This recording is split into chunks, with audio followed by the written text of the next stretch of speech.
Շնորհակալություն։ Ուրսուլա ֆոն դեր Լայենը եկել է, ես չհասկացա, $18 միլիոն, հա, դա տվել է այս արտահանման խնդիրները լուծելու համար, թե ինչ նպատակով, թե ժողովրդավարական արժեքների օրինակ զարգացման, կարծում եմ օրինակ, որ հետո մի երկու արկղ ծիրան տաներ ԱԳ-ին էլի օգնած կներ, որտեվ ամեն դեպքում այդ գումարներով ռուսական այդ սանկցիաների խնդիրները չեն լուծում արտանողների, բայց ժողովրդավարության կոնտեքստում ուզում եմ մի բան ասել, այսքան տարի մենք Հայաստանում անկախ ավտորիտար է եղել, կիսա ավտորիտար մեր իշխանությունը Հայաստանում միշտ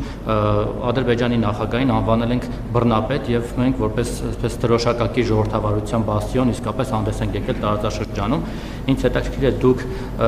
Իլհամ Ալիևին ինչպեսի ղեկավար եք գնահատում, ժողովրդավար ղեկավար է նա, թե այնուամենայնիվ բռնապետ է, եւ եթե ձեզ հետ համատենք, եթե ժողովրդավարը ապա դուք եք ավելի ժողովրդավար թե Ալիևը, իսկ եթե բռնապետ է ապա դուք եք ավելի բռնապետ թե Ալիևը, եւ Ուրսուլա ֆոն դեր Լայենը Հայաստանում ժողովրդավարության մասով